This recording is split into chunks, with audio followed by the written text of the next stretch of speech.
हाँ जी। सत श्री अकाल साਰਿਆਂ ਨੂੰ। Good afternoon everybody. I hope ਸਾਰੇ ਬੱਚੇ ਆਪਣੇ ਐਂਡ ਤੇ ਬਹੁਤ ਵਧੀਆ ਪ੍ਰੈਪਰੇਸ਼ਨ ਕਰ ਰਹੇ ਹੋਣਗੇ। ਪੇਪਰ ਨੈਬ ਤਹਿਸੀਲਦਾਰ ਦਾ ਬਿਲਕੁਲ ਆਉਣ ਵਾਲਾ ਹੈ ਐਂਡ ਮਾਰਚ ਵੀ ਸ਼ੁਰੂ ਹੋਣ ਵਾਲਾ ਹੈ। 20 ਮਾਰਚ ਤੁਹਾਨੂੰ ਪਤਾ ਨਜ਼ਦੀਕ ਹੈ। ਸੋ ਉਸੇ ਹੀ ਸੀਰੀਜ਼ ਨੂੰ ਆਪਾਂ ਕੰਟੀਨਿਊ ਕਰਦੇ ਹੋਏ, ਜਿਵੇਂ ਮੈਂ ਤੁਹਾਨੂੰ ਪ੍ਰੋਮਿਸ ਕੀਤਾ ਸੀਗਾ ਕਿ ਕਰੰਟ ਅਫੇਅਰਸ ਹਰ ਮਹੀਨੇ ਦੇ 15 ਜਿਹੜੇ ਸਭ ਤੋਂ ਇੰਪੋਰਟੈਂਟ ਕੁਐਸਚਨਸ ਹੁੰਦੇ ਆ, ਆਪਾਂ ਪਿਛਲੇ 1 ਸਾਲ ਦੇ ਕਰੰਟ ਅਫੇਅਰਸ ਜਿਹੜੇ ਡਿਸਕਸ ਕਰਾਂਗੇ। ਤੇ ਉਸੇ ਹੀ ਸੀਰੀਜ਼ ਨੂੰ ਅੱਜ ਆਪਾਂ ਕੰਟੀਨਿਊ ਕਰ ਰਹੇ ਹਾਂ। ਮੇਰਾ ਨਾਮ ਮਨਿੰਦਰ ਹੈ एंड मैं उड़ान इंस्टीट्यूट से ड्रीम IAS अकैडमी दोनों ਨੂੰ ਅਸੀਂ क्लब करके इस इंस्टीट्यूट इस इनिशिएटिव ਨੂੰ ਅਸੀਂ स्टार्ट किया है। मैं PCS ਦੇ ਵਿੱਚ रैंक 36 भी है। तो let us start the discussion. ਅੱਜ ਆਪਾਂ ਨਾ ਸੈਪਟੈਂਬਰ ਦੇ ਕਰੰਟ ਅਫੇਅਰਸ ਡਿਸਕਸ ਕਰਾਂਗੇ। ਜਿਵੇਂ ਤੁਹਾਨੂੰ ਪਤਾ ਹੈ ਕਿ ਨਾ ਪਿਛਲੇ ਮਹੀਨਿਆਂ ਦੇ ਵਿੱਚ ਆਪਾਂ ਬਾਕੀ ਕੀਤੇ ਸੀਗੇ। तो सब तो पहला क्वेश्चन ਤੁਹਾਡੇ ਕੋਲੇ ਆ ਰਿਹਾ ਹੈ, ਆਪਾਂ ਆਨਸਰ ਕਰਨ ਦੀ ਕੋਸ਼ਿਸ਼ ਕਰਾਂਗੇ। This is the first question. तो पहला क्वेश्चन ਜਿਹੜਾ ਹੈ दैट इज़ ਕਿਹੜੀ ਇੰਡੀਅਨ ਸਟੇਟ ਤੇ ਯੂਨੀਅਨ ਟੈਰੀਟਰੀ ਹੈ ਕਿ ਕਿਹੜੀ Indian state and union territory ਹੈ ਜਿਹੜੀ ਹੈ ਨਾ ਆਪਣੇ ਕੋਲੇ। ਇੱਕ ਮਿੰਟ ਪੈਨ ਚੇਂਜ ਕਰ ਲਾਂ। ਵਿਚ Indian state and union territory has launched a drone based afforestation programme named Hara Bhara. Unfortunately ਪਹਿਲਾਂ ਆਪਾਂ ਆਨਸਰ ਦੇਖ ਹੀ ਲਿਆ, ਇਹਦਾ ਆਨਸਰ ਤੇਲੰਗਾਨਾ ਹੈ, ਬਟ ਮੈਂ ਥੋੜਾ ਐਕਸਪਲੇਨ ਕਰ ਦਿੰਦਾ। ਦੇਖੋ ਸਟੂਡੈਂਟਸ, ਤੁਹਾਨੂੰ ਪਤਾ ਹੈ ਕਿ ਏਫੋਰੈਸਟੇਸ਼ਨ ਜਿਹੜਾ ਹੈ ਇਹ ਬਹੁਤ ਇੰਪੋਰਟੈਂਟ ਹੈ ਕਿਉਂਕਿ ਆਪਣੇ ਦੇਸ਼ ਦੇ ਵਿੱਚ है ना हमने एक पेरिस अग्रीमेंट साइन किया है। Paris agreement basically climate change agreement है जो इंडियन गवर्नमेंट ने भी साइन किया है 2015 ਦੇ ਵਿੱਚ। एंड इस अग्रीमेंट ਦੇ ਵਿੱਚ ਆਪਾਂ ਵਚਨਬੰਧ ਹੈ, ਆਪਾਂ ਨੇ ਇੱਕ ਕਮਿਟਮੈਂਟ ਕੀਤੀ ਹੈ ਜਿਹਨੂੰ INDC ਕਿਹਾ ਜਾਂਦਾ ਹੈ, ਇੰਟੈਂਡਡ ਨੈਸ਼ਨਲ ਡਿਟਰਮਿਨਡ ਕੰਟਰੀਬਿਊਸ਼ਨ। ਐਂਡ ਇਹ ਸਾਰੇ ਦੇਸ਼ਾਂ ਨੇ ਕੀਤੀ ਹੈ ਇਨਕਲੂਡਿੰਗ ਇੰਡੀਆ।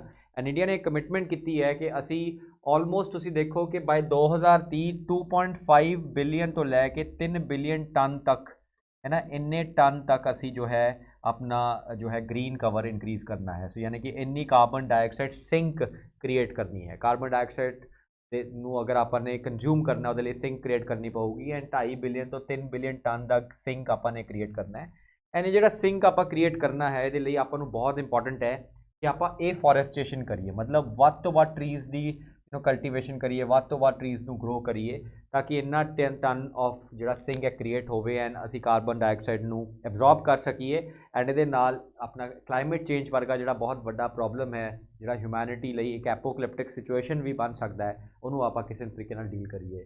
ਹੁਣ ਇਸ ਚੀਜ਼ ਦੇ ਅੰਦਰ ਬਹੁਤ ਸਟੇਟ ਸਰਕਾਰਾਂ ਇਸ ਚੀਜ਼ ਨੂੰ ਇੰਪਲੀਮੈਂਟ ਕਰਨ ਵਾਸਤੇ ਬੜੇ ਇਨੀਸ਼ੀਏਟਿਵਸ ਲੈ ਰਹੀਆਂ ਹੈ। ਪੰਜਾਬ ਨੇ ਵੀ ਇਨੀਸ਼ੀਏਟਿਵ ਲਿੱਤਾ ਹੈ ਕਿ ਅਸੀਂ ਕਿਵੇਂ ट्री कवर ਵਧਾਉਣਾ ਹੈ। हरियाणा ने भी इनिशिएटिव लेता है एंड उस कंटैक्ट तेलंगाना का एक बहुत ही वधिया कैंपेन जिसका नाम है हरा भरा कैंपेन लॉन्च किया गया है। एंड ये बेसिकली टैक्नोलॉजी को यूज़ करके एफोरेस्टेशन करने की कोशिश चल रही है। टैक्नोलॉजी को यूज़ करके एफोरेस्टेशन की कोशिश चल रही है। एंड टैक्नोलॉजी की है ड्रोन टैक्नोलॉजी। तो स्टूडेंट्स तुहानूं पता होगा कि ड्रोन तुसीं जनरली सुनिया होगा है ना, जो तुसीं मिलिटरी ड्रोन्स की गल करते हो कि किवें पाकिस्तान तो ड्रोन्स इंडिया दे विच आंदे है, या फिर तुसी ड्रोन्स बारे सुनिया होगा कि विआहां दे विच लोग ड्रोन्स यूज़ करते हैं। लेकिन ड्रोन्स के होर भी बड़े इनोवेटिव यूज़ हो सकते हैं। यानी इनोवेटिव यूज़ ड्रोन्स का जो है वो तेलंगाना की सरकार ने करके दिखाया है। तो इदा करके ना हैलीकॉप्टर ड्रोन्स है, इन्होंने सीडर ड्रोन्स भी कहते हैं। सीडर ड्रोन्स के विच की किया गया है कि इदा दे सीड्स नूं ना इन्होंने कोट करता है, सीड्स नूं कोट करता है with all these manures and everything nutrients नाल। एंड उपरों दी ये नीचे सिट्टे गए है एंड उपरों की नीचे सिट्टन करके उस बाद पानी दे देंगे एंड फाइनली वो जो है मतलब ट्री की कल्टीवेशन होनी शुरू हो जाती है। तो आंसर इस क्वेश्चन का बहुत ईजी है। Telangana is the state. Telangana तुहानूं पता साउथ इंडिया की स्टेट है जी आंध्र प्रदेश तो अलग हुई सी है ना, आंध्र प्रदेश तो अलग हुई सी, साउथ इंडिया की स्टेट है। इंडिया की बहुत फेमस एक लैंडलॉक स्टेट भी है। एंड इस स्टेट के इंडिया की बहुत फेमस सिटी है, उसका नाम है हैदराबाद। तो ये सारा कुछ इन्वॉल्व होता है। तो बड़ा इंपॉर्टेंट है, आंसर है सी तेलंगाना। चलो जी है ना, दिस इज़ तेलंगाना। मैं तुम्हें दिखा देना। सो इस पर्टिकुलर ड्रोन के नाल है ना, इस ड्रोन का नाम भी देख लो, कई बार ड्रोन पूछ लेंगे। इस ड्रोन का नाम है Marut drone. And Marut drones जोड़े उन्होंने मिल के हरा भरा कैंपेन लॉन्च करने की गल की है, जिहदे है ना जो है एफोरेस्टेशन के जोड़े प्रोजेक्ट्स है वो कंप्लीट करेंगे। अगे चलते, let's go to the next question. Next question आ रहा है, किहड़ी कंपनी है इंडिया की किहड़ी कंपनी है जिन्हें रिसेंटली $750 मिलियन ग्रीन बॉन्ड्स ਨੂੰ बेच के रेज किए हैं। देखो स्टूडेंट, सब तो पहला समझो ग्रीन बॉन्ड की होंदा है। देखो बॉन्ड समझो पहला की होंदा है। बॉन्ड बेसिकली एक फाइनैंशियल इंस्ट्रूमेंट होंदा है, यानी कि एक यह जिहा फाइनैंशियल इंस्ट्रूमेंट जिहदे बेसिस के उपर है ना जो भी इनू परचेज करता है, जो भी इसनू परचेज करता है इस फाइनैंशियल इंस्ट्रूमेंट नू, उन्होंने की मिलता है, एक ब्याज मिलता है, ਇੰਟਰਸਟ ਮਿਲਦਾ ਹੈ ਐਂਡ ਇੰਟਰਸਟ ਜਦੋਂ ਹੈ ਨਾ ਮੈਚੁਰਿਟੀ ਪੀਰੀਅਡ ਖਤਮ ਹੁੰਦਾ ਤਾਂ ਉਹਨੂੰ ਉਹ ਪ੍ਰਿੰਸੀਪਲ ਵੀ ਮਿਲ ਜਾਂਦਾ ਹੈ। ਮਤਲਬ bond is like an investment ਜਿਹਦੇ ਉੱਤੇ ਫਿਕਸ ਇੰਟਰਸਟ ਤੇ ਪ੍ਰਿੰਸੀਪਲ ਮਿਲਦਾ ਹੈ ਐਂਡ ਜਿਹਦੇ ਕੋਲੇ ਉਹ ਪੈਸੇ ਜਾਂਦੇ ਹੈ ਉਹ ਪੈਸੇ ਨੂੰ ਯੂਜ਼ ਕਰਕੇ ਉਹ ਕੁਛ ਨਾ ਕੁਛ ਇਨਵੈਸਟਮੈਂਟ ਜੋ ਹੈ ਕਰ ਸਕਦਾ ਹੈ। ਹੁਣ ਅਗਰ ਮੈਂ ਗੱਲ ਕਰਾਂ ਗ੍ਰੀਨ ਬੌਂਡਸ ਦੀ, ਤਾਂ ਗ੍ਰੀਨ ਬੌਂਡ ਇੱਕ ਇਹੋ ਜਿਹੇ ਬੌਂਡਸ ਹੁੰਦੇ ਆ ਜਿਹਨੂੰ ਜੋ ਹੈ ਨਾ ਜੋ ਵੀ ਬੌਂਡਸ ਤੋਂ ਪੈਸਾ ਆਉਂਦਾ ਹੈ ਉਹ ਪੈਸੇ ਨੂੰ ਯੂਜ਼ ਕਰਦਾ ਹੈ ਫॉर ਫਾਈਨੈਂਸਿੰਗ ਗ੍ਰੀਨ ਪ੍ਰੋਜੈਕਟਸ। ਹੁਣ ਗ੍ਰੀਨ ਪ੍ਰੋਜੈਕਟਸ ਕਿਹੜੇ ਪ੍ਰੋਜੈਕਟਸ ਹੁੰਦੇ ਆ? ਗ੍ਰੀਨ ਪ੍ਰੋਜੈਕਟਸ ਉਹ ਪ੍ਰੋਜੈਕਟਸ ਹੁੰਦੇ ਆ जो एनवायरनमेंट ਨੂੰ फ्रेंडली प्रोजेक्ट्स होंगे हैं, जो हमारे वातावरण को जो है फ्रेंडली प्रोजेक्ट्स होते हैं उसको हम ग्रीन प्रोजेक्ट्स कहते हैं। जिमें फॉर एग्जांपल लेट्स से एक कंपनी है ABC लिमिटेड, इन्होंने $100 का ग्रीन बॉन्ड इशू किया है। जो इन्होंने $100 मिलूगा तो जिदे बंदे को बॉन्ड चला गया वो तो बॉन्ड चला गया, जिन्होंने $100 मिल गया ये $100 ABC कंपनी कोई ग्रीन प्रोजेक्ट ਦੇ ਵਿੱਚ ਜਿਹੜਾ ਹੈ ਯੂਜ਼ ਕਰੂਗੀ। ਹੁਣ ਗ੍ਰੀਨ ਪ੍ਰੋਜੈਕਟ ਐਗਜ਼ਾਮਪਲ ਦੱਸ ਸਕਦੇ ਜਿਵੇਂ ਸੋਲਰ ਪਾਵਰਸ ਹੈ, ਜਿਵੇਂ सोलर पैनल्स ਨੂੰ कंस्ट्रक्ट करने के यूज़ करोगे क्योंकि जो सोलर पैनल्स बनेंगे तो डेफिनेटली हमारे एनवायरनमेंट के लिए बहुत अच्छा होगा, हमारी एनर्जी रिसोर्सेज के लिए बहुत अच्छा होगा, तो उस विच इन्वेस्टमेंट होएगी। तो ग्रीन बॉन्ड्स आजकल बहुत चलते हैं एंड इंडिया की भी वक्रियां वक्रियां कंपनीज़ है जो ग्रीन बॉन्ड के इन्वेस्टमेंट करती है या फिर उस तो बेचती है, उदों जो पैसा इकट्ठा होता है उस पैसे को यूज़ किया जाता है for financing green projects. Question पूछा है कि केड़ी कंपनी है रिसेंटली जिन्हें $750 मिलियन रेस किए ग्रीन बॉन्ड्स के विच? इसका आंसर है अदानी ग्रीन एनर्जी लिमिटेड। तो अदानी साहब ने है ना ग्रीन बॉन्ड इशू किया है, तो इसका आंसर सी है। Second let's go to the third question. Third question again economics का क्वेश्चन है। इकोनॉमिक्स ਦੇ ਵਿੱਚ ਰੀਸੈਂਟਲੀ ਇੱਕ ਐਕਸਾਈਡ ਲਾਈਫ ਇੰਸ਼ੋਰੈਂਸ ਕਰਕੇ ਇੱਕ ਪ੍ਰਾਈਵੇਟ ਕੰਪਨੀ ਹੁੰਦੀ ਸੀ, ਇਹ ਲਾਈਫ ਇੰਸ਼ੋਰੈਂਸ ਦਿੰਦੀ ਸੀ। ਇਹਦੇ 100% ਸਟੇਕਸ ਜਿਹੜੇ ਆ ਕਿਸੇ ਕੰਪਨੀ ਨੇ ਪਰਚੇਜ਼ ਕੀਤੇ ਆ। ਕੁਐਸਚਨ ਪੁੱਛ ਰਿਹਾ ਹੈ ਕਿ ਕਿਹੜੀ ਕੰਪਨੀ ਹੈ ਜਿਹਨੇ ਐਕਸਾਈਡ ਲਾਈਫ ਇੰਸ਼ੋਰੈਂਸ ਇੱਕ ਪ੍ਰਾਈਵੇਟ ਕੰਪਨੀ ਨੂੰ ਪਰਚੇਜ਼ ਕਰ ਲਿਆ, मतलब ਉਹਨੂੰ टोटली अपने अंदर ले लिया, परचेज ही कर लिया। तो इसका आंसर हो जाएगा HDFC लाइफ। तो HDFC लाइफ खुद भी एक इंश्योरेंस कंपनी है एंड इस इंश्योरेंस कंपनी ने उन्होंने परचेज किया है। अगे चलते हैं आप।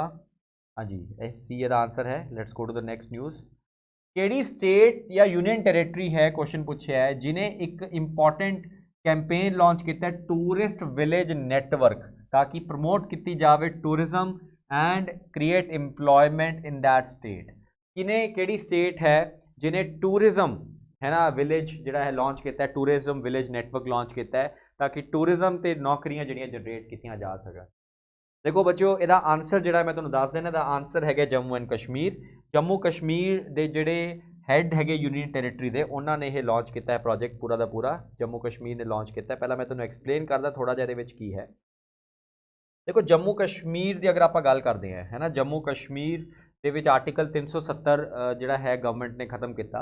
ਉਸ ਤੋਂ ਬਾਅਦ ਯੂਥ ਨੂੰ ਰੋਜ਼ਗਾਰ ਦੇਣ ਦਾ ਵਾਅਦਾ ਕੀਤਾ ਕਿ ਜੰਮੂ ਕਸ਼ਮੀਰ ਦੇ ਯੂਥ ਨੂੰ ਰੋਜ਼ਗਾਰ ਦਿੱਤਾ ਜਾਏਗਾ ਤਾਂ ਕਿ ਉਹ ਇੱਦਾਂ ਦੀਆਂ ਜਿਹੜੀਆਂ ਹੈ ਨਾ ਰੈਵੋਲੂਸ਼ਨਰੀ ਐਕਟੀਵਿਟੀਜ਼ ਹੈ ਜਾਂ ਸਕਸੈਸ਼ਨ ਐਕਟੀਵਿਟੀਜ਼ ਉਹਨਾਂ ਵਿੱਚ ਉਹ ਪਾਰਟਿਸਿਪੇਟ ਨਾ ਕਰਨ। ਹੁਣ ਇੱਦਾਂ ਦੇ ਰੈਵੋਲੂਸ਼ਨਰੀ ਐਕਟੀਵਿਟੀਜ਼ ਜਾਂ ਇੱਦਾਂ ਦੀ ਸਕਸੈਸ਼ਨ ਐਕਟੀਵਿਟੀਜ਼ 'ਚ ਪਾਰਟਿਸਿਪੇਟ ਕਰਨ ਤੋਂ ਮਨਾ ਕਰਨ, ਮਤਲਬ ਉਹਨਾਂ ਨੂੰ ਕਿਵੇਂ ਜੋ ਹੈ ਹਟਾਇਆ ਜਾਵੇ। ਇੱਕ ਆਪਸ਼ਨ ਹੁੰਦੀ ਹੈ ਉਹਨਾਂ ਨੂੰ ਰੋਜ਼ਗਾਰ ਦੇਣ ਦੀ। लेकिन जम्मू कश्मीर के रोज़गार किमें दिता जाए, उत्थे की इन्वेस्टमेंट किहड़े सैक्टर च की जाए, इंडस्ट्री लैके आई जाए। अगर आप इंडस्ट्री लैके जाने तो जम्मू कश्मीर के पॉल्यूशन है वो सारी चीज़ां भी कर सकती है जो एनवायरमेंटली अच्छा नहीं है। तो की उत्थे किया जाए। हुण देखो जम्मू कश्मीर के हर पिंड की एक आपकी इंडिविजुअल कहानी है ना। कोई पिंड कोई पर्टिकुलर कुजीन दे विच जो है इंटरस्टिड है, कोई पर्टिकुलर टैक्सटाइल बना रहा, उन्होंने एक कल्चरस है हर पिंड दे विच।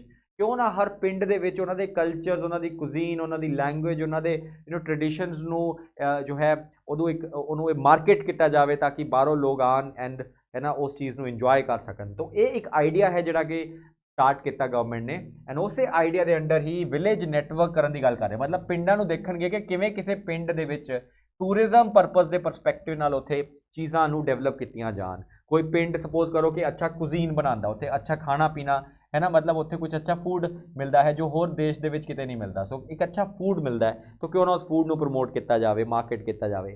ये नाल होएगा कि बहुत टूरिस्ट जिहड़े आएंगे एंड उत्थे रहणगे एंड उन्हां दे जिहड़े कल्चर है उन्हां दे एग्जॉटिक जिहड़ियां एरियाज है उन्हां नूं यूज़ करनगे एंड इवेंचुअली उत्थों दी नौकरियां भी जनरेट करनगे। तो इस करके क्वेश्चन सीगा।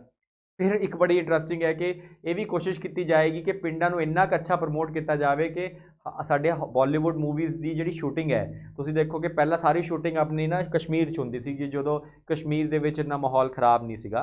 ਐਂਡ ਉਸ ਤੋਂ ਬਾਅਦ ਜਦੋਂ ਖਰਾਬ ਹੋਣ ਲੱਗ ਗਿਆ ਮਾਹੌਲ ਕਸ਼ਮੀਰ ਦੇ ਵਿੱਚ ਤਾਂ ਜਿਹੜੇ ਬਾਲੀਵੁੱਡ ਦੀਆਂ ਸ਼ੂਟਿੰਗਸ ਹੋਣ ਲੱਗ ਗਈਆਂ ਉਹ ਸਵਿਟਜ਼ਰਲੈਂਡ 'ਚ ਜਾਣ ਲੱਗ ਗਏ ਲੋਕ, ਯੂਰਪ ਦੇ ਉਹਨਾਂ ਵਾਦੀਆਂ ਦੇ ਵਿੱਚ ਜਾ ਕੇ ਹੈ ਨਾ ਸ਼ੂਟਿੰਗ ਕਰਨ ਲੱਗ ਗਏ। ਤਾਂ ਕਿਉਂ ਨਹੀਂ ਉਹਨਾਂ ਸਾਰੀ ਬਾਲੀਵੁੱਡ ਇੰਡਸਟਰੀ ਨੂੰ ਵਾਪਸ ਕਸ਼ਮੀਰ 'ਚ ਲੈ ਕੇ ਆਈਏ ਐਂਡ ਉਹ ਇੱਦਾਂ ਦੇ ਪਿੰਡਾਂ ਦੇ ਵਿੱਚ ਜਾ ਕੇ ਦੁਬਾਰਾ ਸ਼ੂਟਿੰਗ ਕਰ ਸਕਣ, ਲੋਕਲਸ ਨੂੰ ਵੀ ਇੰਪਲੋਇਮੈਂਟ ਓਪਰਚੁਨਿਟੀਜ਼ ਮਿਲੂਗੀ ਐਂਡ ਆਪਣਾ ਕਸ਼ਮੀਰ ਜਿਹੜਾ ਇੰਨਾ ਸੋਹਣਾ ਹੈ ਕਿ ਉਹ ਸਵਿਟਜ਼ਰਲੈਂਡ ਦੇ ਬਰਾਬਰ ਦੀ ਉੱਥੇ ਬਿਊਟੀ ਹੈ। तो क्यों ना आप उस चीज़ को भी यूज़ करिए। तो ये एक बहुत ही जो है अच्छा इनिशिएटिव है by the Jammu Kashmir union territory administrator के ये पिंडा नूं आपां ने उस तरीके नाल करना है। तो द आंसर हो जाएगा this thing. Let us go to the next question. Next question ते जानने हैं। नेक्स्ट क्वेश्चन पूछा है कि IUCN International Union for Conservation of Nature एक बहुत फेमस ऑर्गेनाइजेशन है IUCN। IUCN एक 4 साल बाद हमेशा एक कांग्रेस कंजर्वेशन कांग्रेस कंडक्ट कराती है। तो ये 4 ईयर्स तो बाद एवरी 4 ईयर एक वर्ल्ड कंजर्वेशन कांग्रेस कंडक्ट कराती है। IUCN के बारे में थोड़ा जा पहला तुहानूं दसां। IUCN एक बहुत पुरानी एनवायरमेंटल ऑर्गेनाइजेशन है, ये बड़ी इंपॉर्टेंट एनवायरमेंटल ऑर्गेनाइजेशन है जिहदा बेसिक काम है कि biodiversity and species conservation and वो सारी चीज़ों के उपर फोकस करना कि किवें आपां स्पीशीज़ नूं बचाईए, किवें उन्हां दी जिहड़ी डिस्ट्रक्शन हो रही है, एक्सटिंक्ट हो रही है स्पीशीज़, उन्हां नूं आपां कंट्रोल करिए। तो उस पर्टिकुलर फील्ड दे विच IUCN बहुत ज़्यादा कॉन्ट्रीब्यूट करती है। IUCN इस करके भी न्यूज़ च रहिंदी है बिकॉज एक रैड बुक पब्लिश करती है। ये रैड बुक दे विच लिस्ट करती है कि किहड़ी स्पीशीज़ क्रिटिकली एंडेंजर्ड है, किहड़ी स्पीशी वलनरेबल है, किहड़ी स्पीशी एक्सटिंक्ट हो रही है। तो वो सारी चीज़ां भी IUCN की रैड बुक दे विच ही पब्लिश किया जाता है। हुण IUCN दे विच ये नहीं है कि ये सिर्फ गवर्नमेंट ऑर्गेनाइजेशन है, ये भी गलत है। IUCN च गवर्नमेंट ऑर्गेनाइजेशन भी है, IUCN च कुछ प्राइवेट है ना प्राइवेट थिंक टैंक्स भी है, IUCN दे विच कुछ कॉरपोरेट्स भी है, कुछ है ना एनवायरमेंट राइट एक्टिविस्ट भी है। So it is basically a club, एक क्लब का काम करती है। क्लब है एक जिहदे विच सारे लोग पार्टिसिपेट करते हैं and they discuss things related to biodiversity and extinct species की एक्सटिंक्शन ना होवे, जन विभाग अपना सही रहे। तो वो सारा जिहड़ा है IUCN का पर्पज़ रहता है। IUCN 4 साल बाद हरेक नूं बुलाती है अपनी मेजर कांग्रेस दे विच, जिहदा नाम है वर्ल्ड कंजर्वेशन कांग्रेस। क्वेश्चन ये नहीं है, क्वेश्चन ये पूछ रहा है कि इस बारी ये वर्ल्ड कंजर्वेशन कांग्रेस कित्थे हो रही है। इसका आंसर इन्हां चारों ऑप्शनस दे विचों C is the right answer, Marseille. And Marseille basically कित्थे है मार्सिले? फ्रांस दे विच है। सो इसका आंसर है it is a very very important city in France. तो उत्थे IUCN की वर्ल्ड कंजर्वेशन कांग्रेस जिहड़ी है कंडक्ट की जा रही है। सो बहुत इंपॉर्टेंट है, C is the right answer. तो आह पूरा का पूरा जिवें तुसीं फोटो देख पा रहे हो दैट इज़ देयर।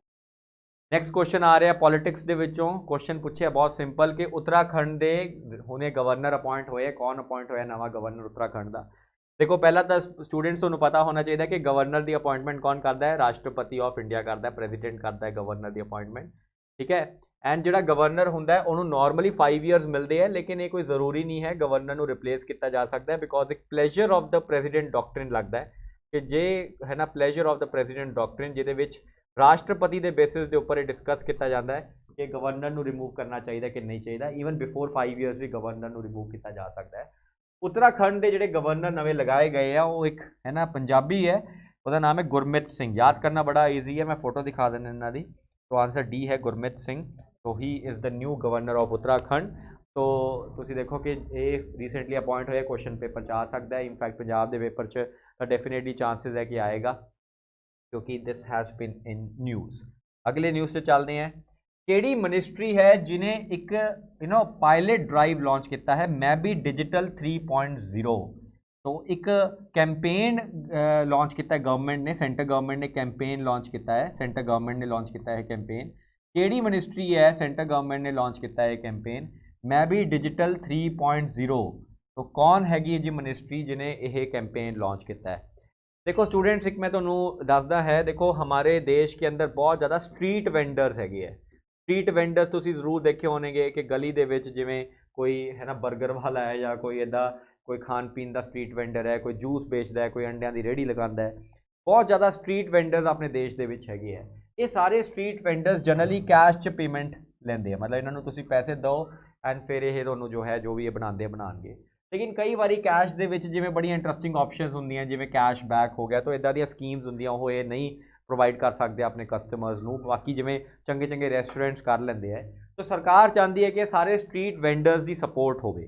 इन्हां नूं कुछ ना कुछ कैपिटल मिले, कुछ इन्वेस्टमेंट होवे, कुछ पैसा मिले एंड इन्हां नूं डिजिटल टैक्नोलॉजीज़ या डिजिटल पेमेंट्स नाल जोड़िया जाए। इस चीज़ दे विच सरकार ने एक बड़ी इंपॉर्टेंट स्कीम लॉन्च की सी बैक इन द डे जो कोविड चलता सी, उहदा नाम सी PM स्वनिधि योजना। याद रखना आप सारिਆਂ ने, स्वनिधि योजना। ये स्कीम जिहड़ी है सरकार ने लॉन्च की सी to support the street vendors of India. हुण इस स्कीम के अंडर इन्होंने कहा सीगा कि असी जिन्ने भी स्ट्रीट वेंडर्स होणगे इन्हों असी है ना अवेयर करांगे, इन्हों परसुएट करांगे कि यह बेसिकली ना डिजिटल पेमेंट के कॉन्सैप्ट नूं लैके आन। मतलब ये अपने कस्टमर्स नूं कहन कि तुसी बई सानू पेटीएम कर दो या तुसी सानू गूगल पे कर दो, इदां दी चीज़ां। एंड हर रेहड़ी के उपर या हर स्ट्रीट वेंडर के रेहड़ी के उपर आपां एक इदां करके QR कोड का है ना ऑप्शन मिलूगा। काफ़ी है भी, है ना, इदा नहीं है कि यह नवी चीज़ है। मैं भी देखा सीगा कि काफ़ी जो स्ट्रीट वेंडर्स है उन्होंने अपने उसके स्टॉल्स के उपर एक QR कोड वाला लगाया होंगे, पेटीएम एंड वो सारी चीज़ा। लेकिन हले भी बहुत ज़्यादा जगह पर यह घट है। तो सरकार चाहती है कि एक रेहड़ी के उपर एक स्टॉल के उपर जो है इदा दे जोड़े QR कोड वाले पेटीएम या गूगल पे जो आना चाहिए। एंड उस चीज़ लिए अवेयरनेस ड्राइव किया, उसका नाम है मैं भी डिजिटल 3.0। एंड ऑबवियस जी गल है, स्ट्रीट वेंडर्स जनरली शहरों के होंगे, पिंडों भी होंगे, मैं मानता, लेकिन शहरों ज़्यादा जोड़ा है इन्हों का बिजनेस होंगे। तो इस करके इस पूरी मिनिस्ट्री जी मिनिस्ट्री है जो इस पूरे जो है उन्होंने चला रही है, वह आंसर होएगा ministry of Housing and Urban affairs. मतलब शहरीकरण की जी मिनिस्ट्री है, शहरों नाल जी कंसर्न रखती है, वह इसका आंसर होएगा। So the answer is this. तो तो क्वेश्चन तो एक तो पूछ लेंगे कि मिनिस्ट्री है एंड की परपज़ है। परपज़ बहुत सिंपल है, स्ट्रीट वेंडर्स नूं डिजिटल पेमेंट सिस्टम नाल जोड़ना है। QR कोड्स, गूगल पे, पेटीएम, ऑनलाइन ट्रांजैक्शंस, अपने स्ट्रीट वेंडर्स भी जो है वो यह काम कर सकते। अगे चलते हैं जी, नैक्सट न्यूज़ से चलते हैं। आंसर B है, Ministry of Housing and Urban Affairs. आ कैंपेन है जिवें कि मैं तुहानूं दस्सिया। नैक्सट न्यूज़ से चलते हैं। किहड़े दिन, क्वेश्चन बड़ा ईजी है, किहड़े दिन national forest martyr day celebrate किया जाता है इंडिया दे विच? किहड़ा दिन है जिहदा national forest martyr day celebrate किया जाता है? पहला मैं थोड़ा एक्सप्लेन करदा। देखो, एक बहुत फेमस 1700 या कि है ना 18th सेंचुरी दे विच एक ना राजस्थान दे विच एक बहुत इंपॉर्टेंट चीज़ हुई सी। राजस्थान का एक महाराजा हुंदा सीगा, उस महाराजा ने, ठीक है, उस महाराजा ने एक ऑर्डर दिता सीगा 18th सेंचुरी दे विच कि उस एरिया दे विच कोई पेड़ हुंदे सीगे, उन्हां ट्रीज़ नूं बेसिकली है ना कट्टण दा ऑर्डर दिता सीगा कि इन्हां ट्रीज़ नूं कट कर दो, ये फॉरेस्ट नूं क्लीयर कर दो। ये जिहड़े ट्रीज़ हुंदे सीगे, इन्हां ट्रीज़ नाल इमोशनल अटैचमेंट हुंदी सी कम्यूनिटी दी, जिहदा नाम है बिश्नोई कम्यूनिटी। ठीक है, मैं थोड़ी जी हिस्टरी दस रहा, थोड़ी कहानी दस रहा। बिश्नोईज जिहड़े अज भी बहुत ज़्यादा राजस्थान दे विच एक्टिव है when it comes to protection of these trees. इन्हां बिश्नोई कम्यूनिटी दे विच एक बहुत फेमस लेडी सी, उहदा नाम सी अमृता देवी। अमृता देवी जिहड़ी सी वो बहुत ही फेमस बिश्नोई कम्यूनिटी दे विच लेडी सी। जदों उस महाराजे ने, जदों उस राजस्थान के महाराजे ने पेड़ां नूं कट्टण दे ऑर्डर दिते, तो अमृता देवी ते बाकी सारे उहदे नाल बिश्नोई कम्यूनिटीज़ ने एक प्रोटेस्ट मूवमेंट स्टार्ट की अगेंस्ट द महाराजास एंड वो जोड़े भी चमचे सीगे, जोड़े भी वो है ना जो भी पुलिस सीगी ओदी, कि असी इन्हां ट्रीज़ नूं कट्टण नहीं देवांगे, असी जफ्फी पा लांगे ट्रीज़ नूं, लेकिन असी पेड़ां नूं कट्टण नहीं देवांगे। एंड महाराजा ने ऑर्डर दिता कि तुसी आदि पुलिस नूं कि इन्हां सारे प्रोटेस्टर्स नूं मार दो। इनफैक्ट अमृता देवी भी, उन्हां दी भी अनफॉर्चुनेटली इस पूरे एपीसोड दे विच वो भी मार्टियर हो गए, उन्होंने भी शहीद कर दिता गया। नाल नाल इन्हां दे होर भी प्रोटेस्टर सी, इनफैक्ट इन्हां दे बच्चों नूं भी शहीद कर दिता गया। तो वो सारी चीज़ां होईयां। तो वो हुई सी 11 सितंबर नूं। तो बड़ा इंपॉर्टेंट है कि अल्टीमेटली तुसी देखो कि फिर सरकार ने डिसाइड किया कि इदा होर भी बहुत लोग हो सकते हैं जो अपने फॉरेस्ट नूं, अपने पेड़ां नूं प्रोटेक्ट करने लई शहीद हो जाए। एंड इन्हां लोकां नूं रिकोगनाइज करने वास्ते एक डे इन्होंने डिफाइन किया, जो डे उस दिन होया सीगा। एंड ये क्वेश्चन उस पर्टिकुलर कंटैक्स्ट दे विच पूछा गया है। तो आंसर की हो जाऊगा 11 सितंबर, because this was in news. सितंबर 11 तो मैंने याद आता है कि एक होर भी रीजन करके होंगे सितंबर 11, तुसी कमेंट बॉक्स लिख सकते हो कि क्यों सितंबर 11 इंपॉर्टेंट है। नैक्सट न्यूज़ से चलते हैं आप। हाँ जी, नैक्सट न्यूज़ से चलते हैं। या क्वेश्चन पूछा है कि किनू स्वामी ब्रह्मानंद अवार्ड मिला है 2021। देखो, स्वामी ब्रह्मानंद पिछले जो हिंदू जोड़े है फिलोसफी के बड़े फेमस टीचर रहे हैं 19th सेंचुरी के विच। एंड इन्हों के नाम से एक अवार्ड रिकोगनाइज करते हैं एंड रिकोगनाइज करते जनरली टीचर्स एंड फिलोसफर्स नूं। एंड अवार्ड किनू मिला है? अवार्ड मिला है आनंद कुमार। आनंद कुमार तुहानूं पता होना चाहिए कि इन्होंने एक मुहिम चलाई सी, चलाते भी, उसका नाम है सुपर 30। एंड सुपर 30 के इन्होंने कोशिश करते हैं कि 30 गरीब बच्चों ਜੋ ਹੈ IIT ਐਂਡ ਹੈ ਨਾ ਹੋਰ ਇੱਦਾਂ ਦੇ ਐਗਜ਼ਾਮਸ ਲਈ ਪ੍ਰਿਪੇਅਰ ਕਰਦੇ ਹਨ, ਸਭ ਸਾਰੇ ਦੇ ਸਾਰੇ 30 ਬੱਚਿਆਂ ਨੂੰ ਕਲੀਅਰ ਕਰਾ ਦਿੰਦੇ ਆ। ਐਂਡ ਇਹਨਾਂ ਦੀ ਮੂਵੀ ਵੀ ਬਣੀ ਸੀ ਜੋ ਰਿਤਿਕ ਰੋਸ਼ਨ ਲੈ ਕੇ ਆਏ ਸੀਗੇ, ਉਹਦੇ ਵਿੱਚ ਮੇਨ ਐਕਟਰ ਸੀ ਰਿਤਿਕ ਰੋਸ਼ਨ। तो सुपर 30 ਜਿਹੜਾ ਹੈ Anant Kumar is the right answer to this question. ਹਾਂਜੀ ਚਲੋ ਜੀ, let's go to the next news ਚੱਲਦੇ हैं। प्लैनेटेरियम इनोवेशन चैलेंज किस ऑर्गेनाइजेशन ने लॉन्च की है? ਪਹਿਲਾਂ ਤਾਂ ਬੱਚਿਓ ਤੁਹਾਨੂੰ ਪਤਾ ਹੋਣਾ ਚਾਹੀਦਾ ਕਿ ਪਲੈਨੇਟੇਰੀਅਮਸ ਕੀ ਹੁੰਦੇ ਆ। ਦੇਖੋ ਪਲੈਨੇਟੇਰੀਅਮਸ ਜਦੋਂ ਤੁਸੀਂ ਛੋਟੇ ਹੁੰਦੇ ਸੀਗੇ ਤਾਂ ਸਾਇੰਸ ਐਂਡ ਟੈਕਨੋਲੋਜੀ ਸਾਇੰਸ ਦੀ ਜਿਹੜੀ ਕਲਾਸ ਹੁੰਦੀ ਸੀ ਤਾਂ ਉਹਨੂੰ ਕਈ ਵਾਰੀ ਤੁਹਾਨੂੰ ਹੈ ਨਾ ਟੀਚਰਸ ਨੇ ਕਿਹਾ ਹੋਣਾ ਕਿ ਅਸੀਂ ਤੁਹਾਨੂੰ ਕਿਸੇ ਪਲੈਨੇਟੇਰੀਅਮ ਲੈ ਕੇ ਜਾਵਾਂਗੇ, ਹੈ ਨਾ। ਜਿਵੇਂ ਜਲੰਧਰ ਦੇ ਵਿੱਚ ਇੱਕ ਬਹੁਤ ਫੇਮਸ ਸਾਇੰਸ ਸਿਟੀ, ਉੱਥੇ ਵੀ ਇੱਕ ਪਲੈਨੇਟੇਰੀਅਮ ਹੈ। ਤੁਹਾਨੂੰ ਪਤਾ ਹੈ ਕਿ ਪਟਨਾ ਦੇ ਵਿੱਚ ਵੀ ਇੱਕ ਪਲੈਨੇਟੇਰੀਅਮ ਹੈ। ਬੇਸਿਕਲੀ ਹੁੰਦਾ ਕੀ ਹੈ ਨਾ ਪਲੈਨੇਟੇਰੀਅਮਸ ਦੇ ਵਿੱਚ ਤੁਹਾਨੂੰ ਅਰਥ ਦੇ ਬਾਰੇ ਅੰਡਰਸਟੈਂਡਿੰਗ ਦਿੱਤੀ ਜਾਂਦੀ ਹੈ, ਤੁਹਾਨੂੰ ਯੂਨੀਵਰਸ ਦੇ ਬਾਰੇ ਅੰਡਰਸਟੈਂਡਿੰਗ ਦਿੱਤੀ ਜਾਂਦੀ ਹੈ। ਫਿਰ ਕੁਝ ਉੱਥੇ ਆਡੀਓ ਵੀਡੀਓ ਚੱਲਦਾ, ਕੁਝ ਵੀਡੀਓਜ਼ ਚੱਲਦੀਆਂ ਜਿਹਦੇ ਵਿੱਚ ਤੁਸੀਂ ਉਹ ਸਾਰਾ ਯੂਨੀਵਰਸ ਨੂੰ ਦੇਖ ਸਕਦੇ ਹੋ। ਇੱਦਾਂ ਦੇ ਕੁਝ ਇਵੈਂਟਸ ਹੁੰਦੇ ਆ ਪਲੈਨੇਟੇਰੀਅਮ ਦੇ ਵਿੱਚ, ਮਤਲਬ ਬੱਚਿਆਂ ਨੂੰ ਸਾਇੰਸ ਦੇ ਨਾਲ ਜੋੜਨ ਦੇ ਪ੍ਰੋਸੈਸ ਦੇ ਵਿੱਚ ਇੱਕ ਚੀਜ਼ ਬਣਾਈ ਗਈ ਹੈ ਜਿਹਦੇ ਵਿੱਚ ਪ੍ਰੈਕਟੀਕਲੀ ਬੱਚਾ ਜਾ ਕੇ ਦੇਖ ਸਕਦਾ ਹੈ। ਤਾਂ ਬੜੇ ਫੇਮਸ ਪਲੈਨੇਟੇਰੀਅਮਸ ਹੈ ਦਿੱਲੀ 'ਚ, ਬੜੇ ਫੇਮਸ ਪਲੈਨੇਟੇਰੀਅਮਸ ਹੈ ਇੰਡੀਆ ਦੇ, ਹੈ ਨਾ। ਦਿੱਲੀ 'ਚ 4-5 ਪਲੈਨੇਟੇਰੀਅਮ ਹੈ, ਜੈਪੁਰ ਦੇ ਵਿੱਚ ਤੁਹਾਨੂੰ ਪਲੈਨੇਟੇਰੀਅਮ ਮਿਲ ਜੂਗਾ, ਫਿਰ ਤੁਹਾਨੂੰ ਹੈ ਨਾ ਪਟਨਾ ਦੇ ਵਿੱਚ ਜਿਵੇਂ ਮੈਂ ਤੁਹਾਨੂੰ ਦੱਸਿਆ। ਐਨੀਵੇਅ ਜਲੰਧਰ ਦੀ ਸਾਇੰਸ ਸਿਟੀ ਦੇ ਵਿੱਚ ਵੀ ਜਿਹੜਾ ਹੈ ਕਿਤੇ ਨਾ ਕਿਤੇ ਤੁਹਾਨੂੰ ਪਲੈਨੇਟੇਰੀਅਮਸ ਦੇਖਣ ਨੂੰ ਮਿਲਦੇ ਆ। ਸੋ ਪਲੈਨੇਟੇਰੀਅਮਸ 'ਚ ਸਕੂਲ ਸਟੂਡੈਂਟਸ ਨੂੰ ਲੈ ਕੇ ਜਾਇਆ ਜਾਂਦਾ ਹੈ ਐਂਡ ਉੱਥੇ ਉਹਨਾਂ ਨੂੰ ਸਾਇੰਸ ਐਂਡ ਟੈਕਨੋਲੋਜੀ ਜੋ ਵੀ ਯੂਨੀਵਰਸ ਐਂਡ ਅਰਥ ਦੇ ਵਿੱਚ ਚੱਲਦਾ ਉਹ ਦਿਖਾਇਆ ਜਾਂਦਾ ਹੈ। ਹੁਣ ਇਹਨਾਂ ਪਲੈਨੇਟੇਰੀਅਮਸ ਜਿਹੜੇ ਹੈ ਪੁਰਾਣੇ ਹੋਏ ਹੋਏ ਆ ਪਲੈਨੇਟੇਰੀਅਮਸ, ਇਹਨਾਂ ਵਿੱਚ ਕੋਈ ਨਵੀਆਂ ਟੈਕਨੋਲੋਜੀਜ਼ ਨਹੀਂ ਲੈ ਕੇ ਆ ਰਹੇ। यानी कि ਜਿਹੜੀ ਨਵੀਂ ਟੈਕਨੋਲੋਜੀ ਜਿਵੇਂ ਤੁਸੀਂ ਸੁਣਿਆ ਹੋਊਗਾ ਔਗੂਮੈਂਟਡ ਰਿਐਲਿਟੀ ਜਾਂ ਵਰਚੁਅਲ ਰਿਐਲਿਟੀ ਬਾਰੇ ਤੁਸੀਂ ਸੁਣਿਆ ਹੋਊਗਾ। ਇੱਦਾਂ ਦੀਆਂ ਨਵੀਆਂ ਟੈਕਨੋਲੋਜੀਜ਼, ਇੱਦਾਂ ਦੀ ਨਵੇਂ ਇਨੋਵੇਸ਼ਨਸ ਅਗਰ ਲੈ ਕੇ ਆਵਾਂਗੇ ਤਾਂ ਸਾਇੰਸ ਹੋਰ ਵੀ ਜ਼ਿਆਦਾ ਆਪਾਂ ਕਨੈਕਟ ਕਰ ਸਕਦੇ ਹਾਂ, ਸਟੂਡੈਂਟਸ ਕਨੈਕਟ ਕਰ ਸਕਦੇ ਸਾਇੰਸ ਨਾਲ। तो ਇਹ ਪੁੱਛਿਆ ਕਿ ਕਿਹੜੀ ਸੰਸਥਾ ਹੈ ਜਿਹਨੇ ਇਨੋਵੇਸ਼ਨ ਚੈਲੰਜ ਰੱਖਿਆ, ਮਤਲਬ ਕੌਣ ਸਟਾਰਟਅਪਸ ਹੈ ਜਿਹੜੇ ਪਲੈਨੇਟੇਰੀਅਮਸ ਨੂੰ ਹੋਰ ਵੀ ਅੱਛਾ ਇਨੋਵੇਸ਼ਨ ਐਂਡ ਉਹ ਸਾਰੀ ਚੀਜ਼ਾਂ ਦੇ ਵਿੱਚ ਜਾ ਸਕਦੇ ਆ। ਤਾਂ ਇਹ ਸਾਰਾ ਉਹਦੇ ਵਿੱਚ ਰੱਖਿਆ ਹੈ। तो आंसर ਕੀ ਹੋ ਜਾਊਗਾ ਇਹਦਾ? MyGov India. तो माईगव इंडिया बहुत इंपॉर्टेंट है, एक ਵੈਬਸਾਈਟ ਵੀ ਹੈ ਜਿਹਦੇ ਵਿੱਚ ਤੁਸੀਂ ਫੀਡਬੈਕ ਦੇਖ ਸਕਦੇ ਹੋ ਹੈ ਨਾ ਗਵਰਨਮੈਂਟ ਨੂੰ ਕਿ ਬਈ ਇੱਦਾਂ ਕਰਕੇ ਆਹ ਕਰਨਾ ਹੈ ਨਹੀਂ ਕਰਨਾ, ਤਾਂ ਉਹ ਸਾਰੀ ਚੀਜ਼ਾਂ ਵੀ ਆ ਜਾਂਦੀਆਂ ਇਹਦੇ ਵਿੱਚ। Let's go to the next news. ਹਾਂਜੀ ਆਹ ਸਾਰਾ ਪਲੈਨੇਟੇਰੀਅਮ ਚੈਲੰਜ ਹੈਗਾ। ਯੈਸ, ਇੱਕ ਡਿਫੈਂਸ ਐਕਸਰਸਾਈਜ਼ ਨਿਊਜ਼ 'ਚ ਸੀਗੀ, ਉਹਦਾ ਨਾਮ ਹੈ ਸਮੁद्र शक्ति। ਕਿਹੜੇ ਦੋ ਦੇਸ਼ ਹੈ ਜਿਨ੍ਹਾਂ ਵਿੱਚ ਡਿਫੈਂਸ ਐਕਸਰਸਾਈਜ਼ ਨਿਊਜ਼ 'ਚ ਸੀਗੀ? ਸਮੁद्र शक्ति ਦਾ ਮਤਲਬ ਹੈ, ਸਮੁੰਦਰ ਦਾ ਮਤਲਬ ਹੁੰਦਾ ਹੈ ਨਾ ਓਸ਼ਨ, ਤੁਹਾਨੂੰ ਪਤਾ ਸੀ ਨੂੰ ਕਹਿੰਦੇ ਆ। तो ਇਹ ਜਿਹੜੀ ਡਿਫੈਂਸ ਐਕਸਰਸਾਈਜ਼ ਸੀ ਇਹ ਸੀ 'ਚ ਹੋਈ ਸੀਗੀ, ਕਿਉਂਕਿ ਇਹਦੇ ਨਾਮ ਤੋਂ ਹੀ ਪਤਾ ਲੱਗ ਰਿਹਾ। ਐਂਡ ਦੋ ਕਿਹੜੇ ਕੰਟਰੀਜ਼ ਹੈਗੇ ਇਹਦੇ ਵਿੱਚ? ਇੰਡੀਆ ਤਾਂ ਓਬਵੀਅਸਲੀ ਗੱਲ ਹੈ ਪਾਰਟ ਆਫ ਦਿਸ ਹੈ, ਲੇਕਿਨ ਇਹਨਾਂ ਵਿੱਚੋਂ ਕਿਹੜਾ ਹੋ ਸਕਦਾ ਆਨਸਰ? ਦੇਖੋ ਭੂਟਾਨ, ਚਾਈਨਾ ਅਤੇ ਨੇਪਾਲ, ਇਹਨਾਂ ਦਾ ਹੋਣਾ ਥੋੜ੍ਹਾ ਜਿਹਾ ਮੁਸ਼ਕਿਲ ਹੈ ਕਿਉਂਕਿ ਚਾਈਨਾ ਨਾਲ ਤਾਂ ਵੈਸੇ ਹੀ ਨਹੀਂ ਆਪਾਂ ਕਰਦੇ, ਆਲਦੋ ਵੈਸੇ ਇੱਕ ਅੱਧੀ ਕਰਦੇ हैं, ਲੇਕਿਨ ਫਿਰ ਸਟਿਲ ਉਹ ਹੈ। ਨੇਪਾਲ ਐਂਡ ਭੂਟਾਨ ਤੁਹਾਨੂੰ ਪਤਾ ਸੀ ਪਾਵਰਸ ਨਹੀਂ ਹੈਗੀਆਂ, ਲੈਂਡਲੌਕ ਸਟੇਟਸ ਹੈ, ਤਾਂ ਇੱਕੋ ਹੀ ਸੀ ਪਾਵਰ ਹੈ ਇੰਡੋਨੇਸ਼ੀਆ, ਤਾਂ ਇਹਦਾ ਆਨਸਰ ਹੋ ਜਾਏਗਾ ਇੰਡੀਆ ਐਂਡ ਇੰਡੋਨੇਸ਼ੀਆ। ਕਈ ਵਾਰੀ ਤੁਸੀਂ ਇੱਦਾਂ ਵੀ ਆਨਸਰ ਨੂੰ ਡਿਡਿਊਸ ਕਰ ਸਕਦੇ ਹੋ, ਜ਼ਰੂਰੀ ਨਹੀਂ ਹੈ ਕਿ ਤੁਹਾਨੂੰ ਆਨਸਰ ਪਤਾ ਹੋਣਾ ਚਾਹੀਦਾ ਹੈ। ਕਈ ਵਾਰੀ ਕੁਐਸਚਨਸ ਤੋਂ ਵੀ ਆਪਾਂ ਆਨਸਰ ਡਿਡਿਊਸ ਕਰ ਲੈਂਦੇ ਹਾਂ, ਤਾਂ ਉੱਦਾਂ ਤੁਸੀਂ ਦੇਖ ਸਕਦੇ ਹੋ। ਸਮੁद्र शक्ति ਹੁਣ ਇਹ ਪੂਰਾ ਇੰਡੀਆ ਅਤੇ ਇੰਡੋਨੇਸ਼ੀਆ ਦੇ ਵਿੱਚ ਹੋਈ ਸੀ ਐਕਸਰਸਾਈਜ਼, ਐਂਡ ਇਹਦੇ ਵਿੱਚ ਇੰਡੀਆ ਅਤੇ ਇੰਡੋਨੇਸ਼ੀਆ ਨੇ ਆਪਣੀਆਂ ਜਿਹੜੀਆਂ ਵਾਰਸ਼ਿਪਸ ਹੈ ਐਂਡ ਉਹ ਸਾਰੀ ਚੀਜ਼ਾਂ ਇਹਦੇ ਵਿੱਚ ਡਿਸਪਲੇ 'ਤੇ ਲਗਾਈਆਂ, ਇਹਨਾਂ ਨੂੰ ਟੈਸਟ ਕੀਤਾ, ਇੱਕ ਦੂਜੇ ਨਾਲ ਕੋਆਰਡੀਨੇਸ਼ਨ ਕੀਤੀ, ਤਾਂ ਉਹ ਸਾਰੇ ਜਿਹੜੇ ਪ੍ਰੋਸੈਸ ਹੁੰਦੇ ਉਹ ਇਹਦੇ ਵਿੱਚ ਕੰਡਕਟ ਕੀਤੇ। ਨੈਕਸਟ ਹੈ ਜੋ ਬੜਾ ਅੱਛੀ ਖਬਰ ਨਹੀਂ ਹੈਗੀ ਬਟ ਹਾਂ ਮਤਲਬ ਬੜੀ ਅਜੀਬ ਜੀ ਖਬਰ ਹੈ ਕਿ ਵਾਈਸ ਐਂਡ ਵਰਚੂ ਦੀ ਮਿਨਿਸਟਰੀ ਨਵੀਂ ਕ੍ਰੀਏਟ ਕੀਤੀ ਗਈ ਹੈ।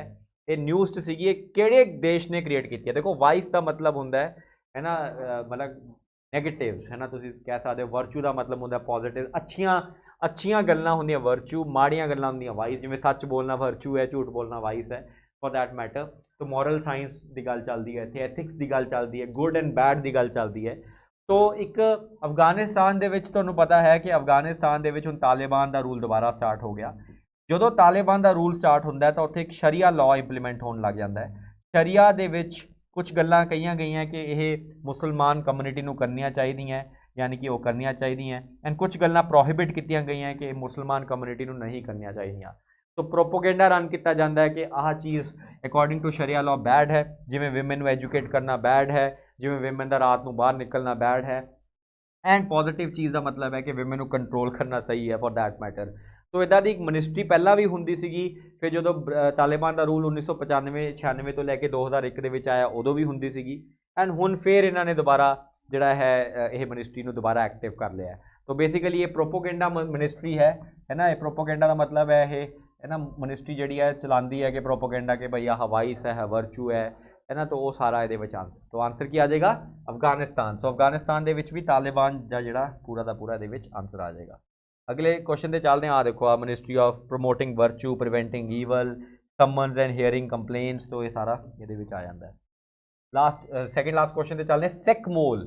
सैकमोल ये ना इंडिया का बहुत बड़ा एजुकेशनल ऑर्गेनाइजेशन है and highest altitude educational organisation, मतलब सब तो ज़्यादा हाइट ते ऑल्टीट्यूड की मैं गल करदा तो मैं हाइट की गल करदा, तो सब तो ज़्यादा हाइट ते प्रेजेंट इंडिया का एजुकेशनल इंस्टीट्यूशन केड़ा है, ये क्वेश्चन पूछा हुआ है। सैकमोल ਉਹਦਾ नाम है, बेसिकली स्टूडेंट एंड कल्चरल कुछ इदा करके ऑर्गेनाइजेशन है, फुल फॉर्म है।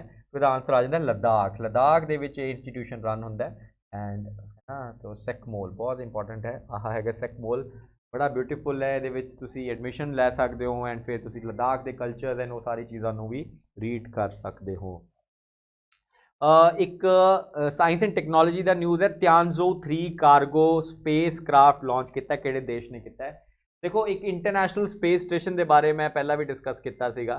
चाइना अपना खुद का एक स्पेस स्टेशन बना रहा है, चाइना खुद का भी एक स्पेस स्टेशन जोड़ा है डेवलप कर रहा है। तो चाइना अपना खुद का एक स्पेस स्टेशन बना रहा है, ध्यान से सुनना है ये बात को। और जो चाइना स्पेस स्टेशन बना रहा है वो है तियानजो एंड वो डिफरेंट मॉड्यूल्स भेजे जा रहे हैं विद डिफरेंट टाइम्स। तो तियानजो 1 भेजता सीगा, फिर तियानजो 2 भेजता सी, हुण लेटेस्ट इन्होंने तियानजो 3 भेजे, थर्ड मॉड्यूल है उस स्पेस स्टेशन का। हुण इहनूं भेजदा कित्थे है, जिवें इंडिया का तुहानूं पता है कि इंडिया की जिहड़े रॉकेट्स है जिवें PSLV है, इंडिया का जिहड़ा रॉकेट है जिवें GSLV है, चाइना के जिहड़े रॉकेट्स है उन्होंने चाइना की कहता है लॉन्ग मार्च कहता है। So long March is the China's PSLV कह लो या GSLV कह लो, एंड चाइना ने अपने लॉन्ग मार्च नू यूज़ करके तियानजो 3 नू भेजिया है ना, एंड एक स्पेस स्टेशन का बहुत बड़ा उन्होंने बन रहा। तो China is the right answer. Next news से चलते हैं, या this is the space station का एक मॉड्यूल जोड़ा भेजा गया है। फिर एक अवार्ड बारे पूछा तुहानूं कि यह अवार्ड किहड़ी फील्ड दे विच है। लैस्कर डी बेके अवार्ड किहड़ी फील्ड दे विच है। देखो लैस्कर डी बेके जिहड़े सीगे ये बहुत बड़े डॉक्टर, मतलब मैडिकल साइंस नाल इन्हां दा काफ़ी रिलेशन सीगा, है ना। ये साइंटिस्ट सीगे जो कि मैडिकल फील्ड दे विच काफ़ी एनालिसिस करते सीगे मैडिकल साइंस दे विच। तो ये जो इन्हां दी डेथ होती है उस तो बाद एक अवार्ड इन्हां दे नाम ते रिकॉगनाइज किया जाता है। ये उन्हां साइंटिस्ट नूं दिता जाता है जो मैडिकल साइंस दे विच रिसर्च एंड डेवलपमेंट प्रोग्राम दे विच जांदे हैं। सो मैडिकल साइंस के R&D प्रोग्राम दे विच जांदे हैं, उन्होंने दिता जाता है। तो आंसर इसका क्या आ जाऊगा, साइंस। एंड साइंस दे विच भी specially medical science is the right answer. तो मैडिकल साइंस थोड़ा जा होर भी ज़्यादा टैक्नीकल हो जाता है, ये आ जाएगा, ठीक है। So this is the award. तो आई थिंक अज दी क्लास तुहानूं इंटरस्टिंग लगी होएगी। ये 15 क्वेश्चन सीगे एंड इस तरीके नाल ही आप नैक्सट मंथ के 15 क्वेश्चन करांगे एंड वो अपना जोड़ा है ना, जो नैब तहसीलदार के एग्जाम के करंट अफेयर रह गए वो सारे हौली हौली करके कवर जोड़े होने चाहिए हैं। तो thank you guys and take care.